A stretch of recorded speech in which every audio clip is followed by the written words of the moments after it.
Hello everyone, जैसा कि आप सभी को पता है कि सीटेट का एग्ज़ाम होने वाला है। ठीक है, तो उसके लिए मैंने जो सेशन चालू किया है वो चालू किया है प्रीवियस ईयर क्वेश्चन पेपर। तो हम साथ के साथ सारे प्रीवियस ईयर क्वेश्चन पेपर लगाते चलेंगे, चाहे उसमें सीडीपी सेक्शन हो, हिंदी हो, ईवीएस हो, इंग्लिश हो, या पेपर 2 की बात करें तो एसएसटी पोर्शन भी हम इसमें कवर करते चलेंगे। ठीक है, तो जुड़ जाइए मेरे साथ और चैनल को सब्सक्राइब कर लीजिएगा। अगर आप मेरे चैनल पर न्यू आए हो तो लाइक शेयर एंड सब्सक्राइब किए बिना मत जाइएगा, आपको रोज़ इस तरह की वीडियो देखने को मिलेगी।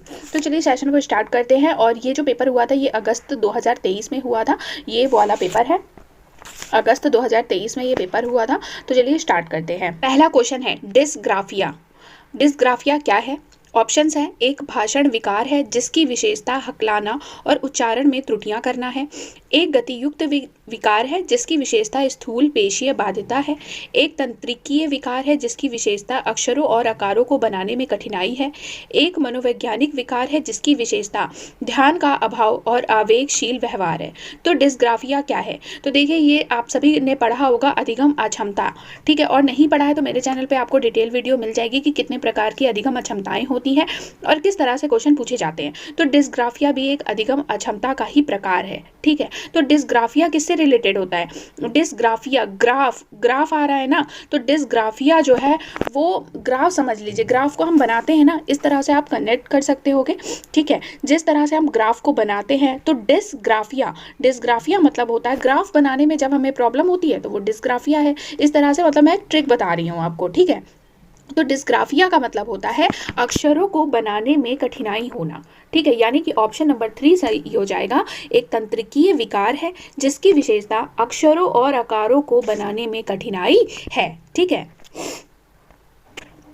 और ये जो दिया गया एक भाषण विकार है जिसकी विशेषता हकलाना और उच्चारण में त्रुटियां करना है। ये किसका प्रकार है बताइए? ये होता है डिसलेक्सिया। ठीक है, ये होता है डिसलेक्सिया। डिसलेक्सिया मतलब होता है जब हमें बोलने में, अपनी बात कहने में कठिनाई होती है, हकलाता है बच्चा, तो वो डिसलेक्सिया में आता है। ठीक है, और डिसकैलकुलिया क्या होता है? डिसकैलकुलिया होता है जब बच्चे को गणितीय कार्यों में प्रॉब्लम होती है तो वो डिसकैलकुलिया होता है। और डिस्ग्राफिया क्या होता है? डिस्ग्राफिया होता है जब बच्चों को अक्षर वगैरह बनाने में कठिनाई होती है तो वो डिस्ग्राफिया होता है। ठीक है,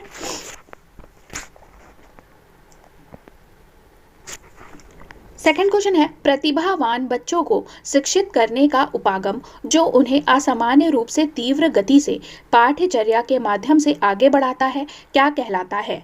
विभेदित निर्देशन, संवर्धन, त्वरण या विसर्जन? तो प्रतिभावान बच्चों को शिक्षित करने का उपागम क्या कहलाता है? जो उन्हें असामान्य रूप से तीव्र गति से पाठ्यचर्या के माध्यम से आगे बढ़ाता है। तो ये क्या कहलाता है? ये देखिए लिखा भी है गतिवर्धन, लिखा है ना त्वरण। त्वरण का मतलब क्या होता है? गतिवर्धन। जो प्रतिभावान बच्चों को गति प्रदान करता है, तीव्र गति से पाठ्यचर्या के माध्यम से आगे बढ़ाता है, वह त्वरण कहलाता है। ठीक है, यानी कि ऑप्शन नंबर 3 सही होगा इसका।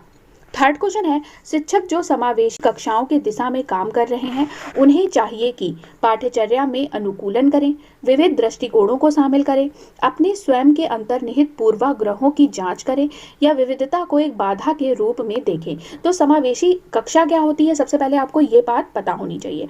तो देखिए, समावेशी कक्षा क्या होती है? जिसमें सारे मतलब एक कक्षा है और उसमें विभिन्न प्रकार के बच्चे एक साथ मिलकर जो शिक्षा ग्रहण करते हैं वो समावेशी कक्षा होती है। मतलब बच्चों में बहुत ज़्यादा डिफरेंसेस पाए जाते हैं, वो अलग अलग धर्म के होते हैं, जाति के होते हैं, उनका कल्चर, उनकी भाषा, उनका रंग रूप सब कुछ अलग होता है, तो वो समावेशी कक्षाओं में आते हैं। ठीक है, तो समावेशी कक्षाओं में क्या होना चाहिए? पाठ्यचर्या में अनुकूलन करे शिक्षक, ये बात बिल्कुल सही है। ठीक है, सेकंड ऑप्शन है विविध दृष्टिकोणों को शामिल करें, ये भी बात सही है। जब विविध प्रकार के बच्चे हैं तो विविध प्रकार के दृष्टिकोणों को भी शामिल करना चाहिए। ठीक है, थर्ड ऑप्शन है अपने स्वयं के अंतर्निहित पूर्वाग्रहों की जांच करें, ये भी बात सही है। फोर्थ ऑप्शन है विविधता को एक बाधा के रूप में। देखिए, ये ऑप्शन गलत हो जाएगा। विविधता को कभी भी शिक्षक एक बाधा के रूप में नहीं देखेगा। विविधता उसके लिए मतलब जब क्लास में एक विविधता पाई जाती है तो उस क्लास का जो सीखने का जो अनुमान होता है वो बहुत ज़्यादा बढ़ जाता है। विविधता में बच्चा बहुत अच्छे से सीखता है क्योंकि क्या होता है ना, बच्चा केवल अपने ही कल्चर के बारे में नहीं बल्कि दूसरे बच्चे के कल्चर के बारे में भी सीखता है। ठीक है, तो विविधता को कभी भी शिक्षक एक बाधा के रूप में नहीं देखेगा। इसका मतलब जो ऑप्शन सही है 1, 2 एंड 3, यानी कि ऑप्शन नंबर 2 सही हो जाएगा। ठीक है, फोर्थ क्वेश्चन है, शैशवावस्था में समाजीकरण की डैश संस्थाएं प्रमुख रूप से महत्वपूर्ण हैं, जबकि प्रारंभिक बाल्यावस्था में समाजीकरण की डैश संस्थाएं भी महत्वपूर्ण हो जाती हैं। ठीक है, तो राइट आंसर इसका क्या हो जाएगा? देखिए, सभी को पता है कि जो शैशवावस्था में बच्चे का समाजीकरण होता है वो परिवार से होता है, और परिवार को कौन सी समाजीकरण की संस्था माना गया है, प्राथमिक या माध्यमिक या तृतीयक? आप बताइए ये। ठीक है, तो देखिए, परिवार जो होता है वो समाजीकरण की प्राथमिक संस्था होती है, और प्राथमिक संस्था यानी कि जो परिवार होता है वो शैशवावस्था में बहुत ज़्यादा ज़रूरी होता है, क्योंकि देखिए बच्चा किस एज का है शैशवावस्था में? 0 से 2 वर्ष का है।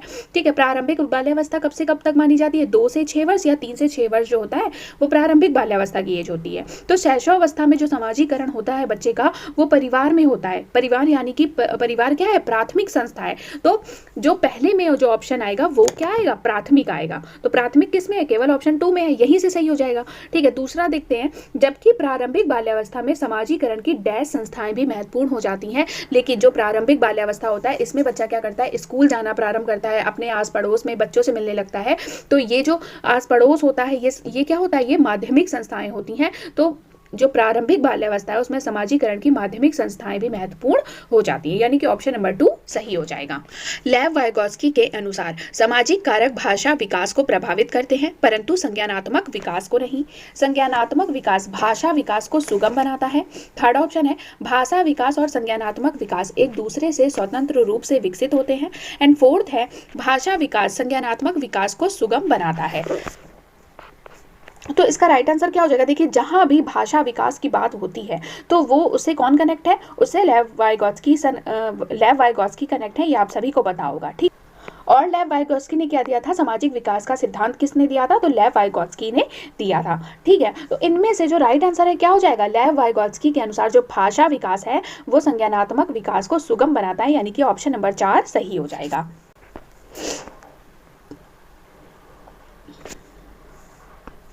सिक्स्थ क्वेश्चन है, लॉरेंस कोलबर्ग के नैतिक तर्क के किस स्तर पर बच्चे आमतौर पर मानते हैं कि लोगों को समाज की अपेक्षाओं पर खरा उतरना चाहिए और अच्छे तरीकों से व्यवहार करना चाहिए? उत्तर संक्रियात्मक स्तर पर, पूर्व पारंपरिक स्तर या पूर्व संक्रियात्मक स्तर?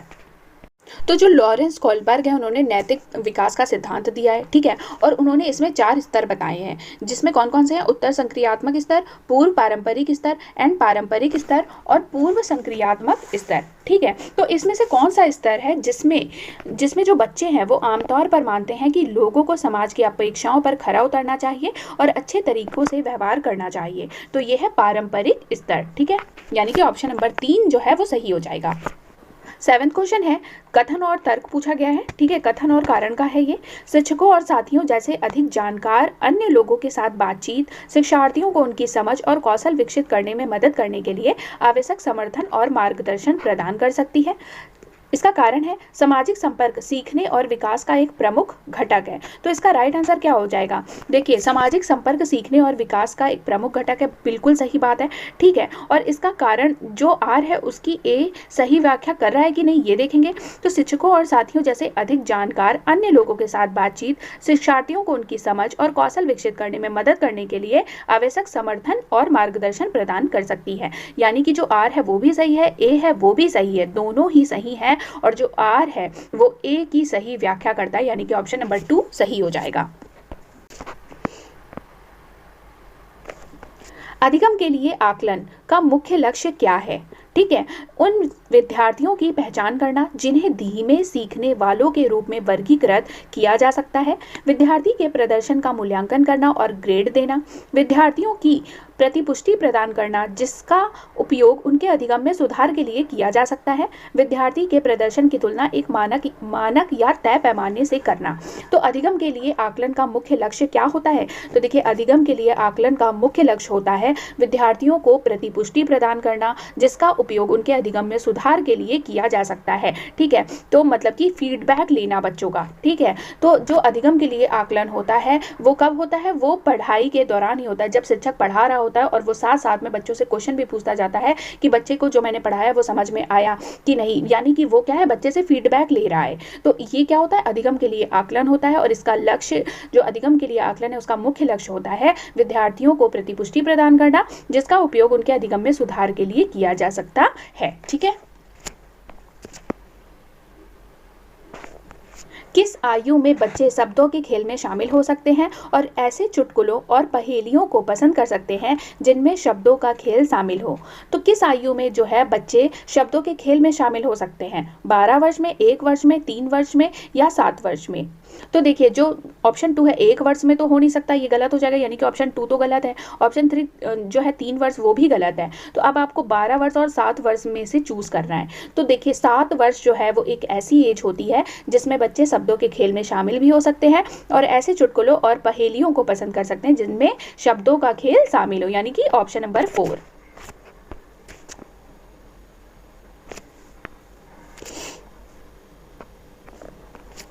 10th क्वेश्चन है, केरल गिलिगन ने कोलबर्ग के नैतिक विकास के सिद्धांत की आलोचना की है। सामाजिक संज्ञानात्मक दृष्टिकोण से, नारीवादी दृष्टिकोण से, आनुवंशिक कारकों को पर्याप्त महत्व न देने पर, केस अध्ययन को अनुसंधान पद्धति के रूप में उपयोग करने के लिए। तो जो केरल गिलिगन है उन्होंने कोलबर्ग के नैतिक विकास की सिद्धांत की आलोचना की है। तो किस वजह से की है, मतलब किस दृष्टिकोण से की है? तो ये की है नारीवादी दृष्टिकोण से, यानी कि ऑप्शन नंबर 2 जो है वो इसका राइट आंसर हो जाएगा। 11th क्वेश्चन है, जीन पियाजे के अनुसार पूर्व संक्रियात्मक चिंतन की मुख्य विशेषताओं में से एक डैश है जो किसी स्थिति के एक पहलू पर ध्यान केंद्रित करने और दूसरों की उपेक्षा करने की प्रवृत्ति को संदर्भित करता है। ऑप्शंस है कारण परिणाम का विश्लेषण, केंद्रीयन, विकेंद्रीयन या पारगमन। तो इसका राइट आंसर क्या हो जाएगा? इसका राइट आंसर हो जाएगा केंद्रीयन। ठीक है, तो जीन पियाजे के अनुसार पूर्व संक्रियात्मक चिंतन की मुख्य विशेषताओं में से एक केंद्रीयन है जो किसी स्थिति के एक पहलू पर ध्यान केंद्रित करने और दूसरों की उपेक्षा करने की प्रवृत्ति को संदर्भित करता है। तो ध्यान केंद्रित करने और केंद्रीयन, इससे भी आप रिलेट कर सकते हो। तो जीन पियाजे ने क्या दिया है? जीन पियाजे ने क्या दिया है? सबसे पहले तो आप ये बताइए मुझे। तो जीन पियाजे ने संज्ञानात्मक विकास का सिद्धांत दिया है जिसमें उन्होंने स्तर बताए हैं। ठीक है, तो जीन पियाजे ने क्या दिया? जीन पियाजे ने संज्ञानात्मक विकास का सिद्धांत दिया है। ठीक है, आगे बढ़ते हैं। 12th क्वेश्चन है, प्रारंभिक बाल्यावस्था में वृद्धि डैश और सोच डैश है जबकि मध्य बाल्यावस्था में वृद्धि डैश और सोच डैश है। कुल मिला के आपको ये बताना है प्रारंभिक बाल्यावस्था में वृद्धि और सोच कितना डेवलप होता है और किस तरह से डेवलप होता है, जबकि मध्य बाल्यावस्था में वृद्धि किस हिसाब से डेवलप होती है और सोच किस हिसाब से डेवलप होती है, आपको ये बताना है। ठीक है, तो देखिए प्रारंभिक बाल्यावस्था जो होती है उसमें वृद्धि क्या होती है? काफ़ी हद तक स्थिर होती है। ठीक है, प्रारंभिक बाल्यावस्था में वृद्धि काफी हद तक स्थिर होती है। स्थिर इसमें है। आगे देखते हैं। और सोच क्या होती है? सोच कुछ हद तक आत्म केंद्रित होती है, तार्किक नहीं हो सकती। ठीक है, प्रारंभिक बाल्यावस्था में बच्चा तर्क करना नहीं सीख जाता। ठीक है, तो प्रारंभिक बाल्यावस्था में जो वृद्धि है वो स्थिर होती है और सोच कुछ हद तक आत्म केंद्रित होती है, जबकि मध्य बाल्यावस्था में वृद्धि जो है धीमी होती है और सोच जो है वो तार्किक होती है, यानी कि ऑप्शन नंबर 2 जो है वो सही हो जाएगा। 13 क्वेश्चन है, निम्नलिखित में से कौन सा स्थूल गतिक कौशल है? बुनाई, तैरना, एक कागज पर वृत्त को रूपरेखा के अनुसार काटना और एक कागज पर एक बड़े आयत को रूपरेखा के अनुसार काटना। तो स्थूल गतिक कौशल यानी कि ग्रॉस मोटर स्किल पूछ रहा है, आपको बताना है इसमें से कौन सा सही है। तो देखिए स्थूल गतिक कौशल कौन सा हो जाएगा? इसमें हो जाएगा तैरना। ठीक है, तो राइट आंसर हो जाएगा ऑप्शन नंबर 2। भौतिक वृद्धि और विकास के डैश और डैश सिद्धांतों का पालन करते हैं। तो भौतिक वृद्धि और विकास जो है वो किस सिद्धांत का पालन करते हैं? विकास के किस सिद्धांत का पालन करते हैं, आपको ये बताना है। तो किस सिद्धांत का? भौतिक वृद्धि और विकास के एकीकरण, सरल से जटिल या विभेदीकरण, ये गलत हो जाएगा, ये नहीं है राइट आंसर। भौतिक वृद्धि और विकास के शीर्षगामी और समीपस्थ आंतरिक से बाहरी सिद्धांतों का पालन करते हैं, ये राइट आंसर हो जाएगा ऑप्शन नंबर 2। ठीक है, तो भौतिक वृद्धि और विकास के शीर्षगामी और समीपस्थ सिद्धांतों का पालन करते हैं। हार्वर्ड गार्डनर के अनुसार एक दर्शन शास्त्री के पास डैश प्रकार की बुद्धि और मूर्तिकार के पास डैश प्रकार की बुद्धि की मात्रा अधिक होती है। तो हार्वर्ड गार्डनर के अनुसार जो है जो दर्शन शास्त्री है उसके पास किस प्रकार की बुद्धि होगी, अब आपको ये बताना है। तो देखिए, जो दर्शन शास्त्री है उसके पास अंतः व्यक्ति प्रकार की बुद्धि होगी और मूर्तिकार के पास दिव्य स्थापन प्रकार की बुद्धि की मात्रा अधिक होगी, यानी कि ऑप्शन नंबर 3 जो है वो सही हो जाएगा। आगे देखते हैं, अनुभवात्मक अधिगम किस पर बल देता है? बच्चों के अधिगम पर, शिक्षक के नियंत्रण पर, सीखने में पुनर्बलन की भूमिका पर, आलोचनात्मक प्रतिबिंबन के महत्व पर, एक प्रक्रिया के बजाय अधिगम को एक उत्पाद के रूप में देखने पर। तो जो अनुभवात्मक अधिगम है, बच्चों के अधिगम पर शिक्षक के नियंत्रण पर, ये गलत है। शिक्षक कभी भी बच्चों के अधिगम पर नियंत्रण नहीं लगाएगा, ठीक है, तो ये गलत हो जाएगा। सीखने में पुनर्बलन की भूमिका पर, यह भी गलत है। आलोचनात्मक प्रतिबिंबन के महत्व पर, राइट आंसर हो जाएगा ऑप्शन नंबर 3। अनुभवात्मक अधिगम जो है वो आलोचनात्मक प्रतिबिंबन के महत्व पर बल देता है, ठीक है। 17 क्वेश्चन है, बच्चों में समस्या समाधान कौशल को बढ़ाने के लिए निम्नलिखित में से कौन सा प्रभावी तरीका है? समस्या समाधान कौशल को हम बच्चों में बढ़ाना चाहते हैं तो उसके लिए हमें क्या करना चाहिए? ऑप्शंस देखते हैं। स्वतंत्र चिंतन को हतोत्साहित करना और घोषणात्मक ज्ञान पर ध्यान केंद्रित करना, कठिन समस्याओं से बचने के लिए उन्हें प्रोत्साहित करना, उन्हें समस्याओं का तैयार समाधान उपलब्ध कराना, उन्हें बुद्धि मंथन करने और सहज अनुमान लगाने के लिए अवसर देना। तो देखिए, यही आपको समझ में आ गया होगा ऑप्शन पढ़ के ही। स्वतंत्र चिंतन को हतोत्साहित, हम कभी भी हतोत्साहित नहीं करेंगे बच्चे को, बल्कि प्रोत्साहित करेंगे। अगर बच्चा सोच रहा है तो प्रोत्साहन देंगे उनको, हम क्या करेंगे, उनको अवसर प्रदान करेंगे, है ना। कठिन समस्याओं से बचने के लिए प्रोत्साहित करेंगे। कठिन समस्याओं से क्यों बचने के लिए प्रोत्साहित करना है भाई? जो समस्या है उसका डटकर सामना करने के लिए हमें बच्चों को अवसर देना है। उन्हें समस्याओं का तैयार समाधान, अगर हम उन्हें तैयार समाधान दे देंगे तो बच्चों के अंदर जो समस्या समाधान का कौशल है वो डेवलप ही नहीं हो पाएगा। तो राइट आंसर क्या हो जाएगा? ऑप्शन नंबर 4, उन्हें बुद्धि मंथन करने और सहज अनुमान लगाने के अवसर देना चाहिए, ठीक है। 18 क्वेश्चन है, निम्नलिखित कथन और वही कथन और कारण का है, देखते हैं। शिक्षकों को सार्थक वातावरण बनाना चाहिए जिसमें सभी बच्चों की सक्रिय भागीदारी और संलग्नता हो, और इसका कारण दिया गया है, सभी बच्चे आंतरिक रूप से सीखने के लिए प्रेरित होते हैं और सीखने में सक्षम होते हैं। तो देखिए, ये दोनों ही बातें सही हैं। शिक्षकों को सार्थक वातावरण बनाना चाहिए जिसमें सभी बच्चों की सक्रिय भागीदारी हो और सभी बच्चे आंतरिक रूप से सीखने के लिए प्रेरित होते हैं और सीखने में सक्षम होते हैं। तो ए और आर दोनों सही हैं और आर ए की सही व्याख्या करता है, यानी कि ऑप्शन नंबर 2 सही हो जाएगा 18 का। 19 है, निम्नलिखित में से कौन सी प्रक्रिया अधिगम के दौरान योगदान नहीं देती है? संगठन, वर्गीकरण, वैचारिकता या गैर प्रासंगिकरण। तो कौन सी ऐसी प्रक्रिया है जो अधिगम में योगदान नहीं देती है, आपको ये बताना है। तो देखिए, जब बच्चे को संगठन में जो है अधिगम दिया जाता है तो वो और अच्छे से सीखता है। वर्गीकरण भी जो है योगदान देती है, वैचारिकता भी योगदान देती है, लेकिन जो गैर प्रासंगिकरण है वो सीखने की प्रक्रिया में योगदान नहीं देता, यानी कि ऑप्शन नंबर 4 जो है वो सही हो जाएगा। 20 क्वेश्चन है, निम्नलिखित में से कौन सा एक ऐसे प्रश्न का उदाहरण है जिसमें विद्यार्थियों को अपनी सोच पर विचार करने की आवश्यकता होती है? वाक्य में संज्ञा और क्रिया के बीच क्या संबंध है? क्रिया की परिभाषा क्या है? आप क्रिया को वर्तमान काल में कैसे बदल सकते हैं? कक्षा की शुरुआत से क्रियाओं के उपयोग के बारे में आपकी समझ कैसे बदली? तो किस प्रकार के प्रश्न से विद्यार्थियों को अपनी सोच पर विचार करने की आवश्यकता होगी, आपको ये बताना है। तो किस पर आवश्यकता होगी? देखिए, वाक्य में संज्ञा और क्रिया के बीच क्या संबंध है, इससे तो बच्चे की विचार करने की आवश्यकता नहीं होगी, वो तुरंत बता देगा। क्रिया की परिभाषा भी वो बता देगा, उसे विचार नहीं करना पड़ेगा। आप क्रिया को वर्तमान काल में कैसे बदलेंगे, इस पर भी उसे ज़्यादा विचार करने की ज़रूरत नहीं है। लेकिन जो फोर्थ ऑप्शन है, कक्षा की शुरुआत से क्रियाओं के उपयोग के बारे में आपकी समझ कैसे बदली, ऐसे प्रश्न का उदाहरण है जिसमें विद्यार्थियों को अपनी सोच पर विचार करने की आवश्यकता होती है, ठीक है, यानी कि ऑप्शन नंबर 4 सही हो जाएगा। निम्नलिखित में से कौन सा विफलता के लिए आंतरिक आरोपण का एक उदाहरण है? मुझे निम्न ग्रेड प्राप्त हुआ क्योंकि शिक्षक कठोर तरीके से आंकते हैं। मैं परीक्षा में फेल हो गया क्योंकि मैंने पर्याप्त पढ़ाई नहीं की। शिक्षक के पक्षपाती होने के कारण मुझे अच्छे अंक नहीं मिले। या फिर ऑप्शन 4 है, मैं परीक्षा में फेल हो गया क्योंकि मेरे दोस्त मेरा ध्यान भटका रहे थे। तो इसका राइट आंसर क्या हो जाएगा? आंतरिक आरोपण का क्या एग्जाम्पल है? मतलब कि बच्चा खुद के बारे में आंतरिक आरोपण कर रहा है, मतलब अपने बारे में सोच कर वो जवाब दे रहा है। तो इसमें से क्या है, यहाँ तो वो अपने बारे में नहीं सोच रहा है, वो शिक्षक के बारे में सोच रहा है कि शिक्षक कठोर है। ऑप्शन नंबर 2 सही है कि मैं परीक्षा में फेल हो गया, मतलब कि मैंने अपना सेल्फ एनालाइज किया है कि मैं परीक्षा में फेल हो गया क्योंकि मैंने पर्याप्त पढ़ाई नहीं करी थी, यानी कि ऑप्शन नंबर 2 सही हो जाएगा। 22 क्वेश्चन है, निम्नलिखित कथनों को पढ़िए तथा सही विकल्प का चयन करिए। तो बहुत अभिकथन और कारण वैसे ही है, ठीक है। बहुत कम उम्र में दुनिया भर में अधिकांश संस्कृतियों में लड़कियां गुड़िया को खिलौने के रूप में चुनती हैं, जबकि लड़के कारों के साथ खेलना पसंद करते हैं। बच्चे किसी विशेष संस्कृति की अपेक्षाओं के आधार पर एक लड़के या लड़की के लिए क्या उपयुक्त माना जाता है, इसके बारे में जानकारी व्यवस्थित करते हैं और उसके अनुसार व्यवहार करते हैं। तो इसका राइट आंसर क्या हो जाएगा? देखिए, इसका राइट आंसर हो जाएगा ए और आर दोनों ही सही हैं, ठीक है। ए भी सही है और आर भी सही है, और आर जो है वो ए की सही व्याख्या करता है, यानी कि ऑप्शन नंबर 2 जो है वो सही हो जाएगा, ठीक है।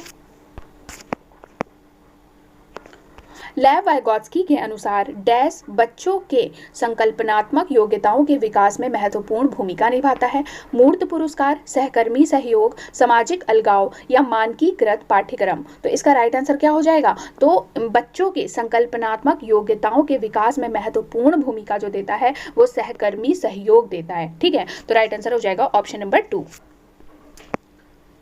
24th क्वेश्चन है, लेव वाइगोत्स्की के सिद्धांत के अनुसार आंतरिक वाक बच्चों के लिए एक काल्पनिक दोस्त के साथ संप्रेषण करने का तरीका है, संज्ञानात्मक अपरिपक्वता का प्रतीक है, विकासात्मक देरी का संकेत है, बच्चों के लिए अपनी सोच को नियंत्रित करने का एक तरीका है। तो इसका राइट आंसर क्या हो जाएगा? लेव वाइगोत्स्की जो मानते हैं वो आंतरिक वाक को क्या मानते हैं? तो वो मानते हैं कि बच्चों के लिए अपनी सोच को नियंत्रित करने का एक तरीका है, यानी कि ऑप्शन नंबर 4। 4 वर्ष की अपर्णा कहती हैं कि एक बटन जिंदा है क्योंकि यह उसकी शर्ट को एक साथ बांधने में मदद करता है। जीन पियाजे के अनुसार उसकी सोच की विशेषता कैसी है? पारगमनात्मक तर्क है, जीववादी चिंतन है, केंद्रीयन है या परिकल्पित निगमनात्मक चिंतन है। तो जो 4 वर्ष की अपर्णा जो ऐसा सोच रही है उसका किस प्रकार का चिंतन है ये आपको बताना है। तो उसका जो देखो वो बटन को क्या मान रही है? जिंदा मान रही है ना, मतलब जीव मान रही है, तो वो जीववादी चिंतन हो जाएगा, यानी कि ऑप्शन नंबर 2 सही हो जाएगा। 26 है, निम्नलिखित में स्वलीनता वाले विद्यार्थियों की विशिष्ट विशेषता कौन सी है? कल्पना को तथ्य से अलग करने की श्रेष्ठ क्षमता, उन्नत सामाजिक भावनात्मक पारस्परिकता, बार बार दोहराव और आवर्ती व्यवहार, संवाद कौशलों का उच्च स्तर। तो इसका राइट आंसर क्या हो जाएगा? जो स्वलीनता वाले विद्यार्थी की विशिष्ट विशेषता क्या होती है कि वो बार बार दोहराते हैं और अपने व्यवहार को भी बार बार दोहराते हैं और अपनी बात को भी वो बार बार दोहराते हैं। तो ये मुख्य विशेषता होती है स्वलीनता वाले विद्यार्थियों की। 27वां क्वेश्चन है, निम्नलिखित कथनों को पढ़िए तथा सही विकल्प का चयन करिए। शिक्षार्थियों के बीच समलोचनात्मक चिंतन को सुगम बनाने के लिए शिक्षकों को उन्हें विविध परिस्थितियों और विभिन्न दृष्टिकोणों से अवगत कराना चाहिए। कारण दिया, जब विद्यार्थी विविध मतभेदों के बीच बातचीत में संलग्न होते हैं तो वे समालोचनात्मक और रचनात्मक रूप से सोचने की अपनी क्षमताओं को सीखते और समृद्ध करते हैं। तो इसका राइट आंसर क्या हो जाएगा? देखिए, पहली बात तो कथन ए भी सही है और जो इसका कारण दिया है वो दोनों ही सही है, यानी कि ऑप्शन नंबर 2 सही हो जाएगा। ए और आर दोनों सही है और आर ए की सही व्याख्या करता है। बस 3 क्वेश्चन और बाकी हैं, ठीक है। निम्नलिखित में से अधिगम का प्राथमिक लक्ष्य कौन सा होना चाहिए? तथ्यों को रटना, यंत्रवत याद करने के पूर्वाभ्यास में उत्कृष्ट बनाना, समकक्षियों के साथ प्रतिस्पर्धा, समालोचनात्मक चिंतन का विकास। तो देखिए, अधिगम का प्राथमिक लक्ष्य जो होना चाहिए, हम कभी भी बच्चों को रटने के लिए जो है प्रेशराइज नहीं करेंगे। तथ्यों को रटना गलत है, यंत्रवत याद नहीं कराएंगे उन्हें, ठीक है। कभी भी हम प्रतिस्पर्धा नहीं कराएंगे बच्चों के बीच। तो जो अधिगम का प्राथमिक लक्ष्य होना चाहिए वो होना चाहिए समालोचनात्मक चिंतन का विकास। 29वां क्वेश्चन है, बच्चे सबसे प्रभावी ढंग से तब सीखते हैं यदि कोई अवधारणा सामान्य से विशिष्ट की ओर बढ़ती है, अमूर्त से मूर्त की ओर बढ़ती है, जटिल से सरल की ओर बढ़ती है या तर्क संगत से अनुभवजन्य की ओर बढ़ती है। तो देखिए, ये एक तरह से सूत्र हैं, ठीक है। बच्चे सबसे प्रभावी ढंग से तब सीखते हैं जब कोई अवधारणा सामान्य से विशिष्ट की ओर बढ़ती है, ठीक है। जैसे कि उन्हें कुछ आ रहा है, जबकि मतलब समझ लीजिए कि उन्हें एक नॉर्मल सी नॉलेज है, सामान्य नॉलेज है उन्हें किसी टॉपिक की, तो उसी नॉलेज को उन्हें कनेक्ट करते हुए वो उसका और डेवलप नॉलेज देना चाहते हैं बच्चे को। तो क्या हुआ कि सामान्य से विशिष्ट की ओर जो है बच्चे की नॉलेज गई, ठीक है।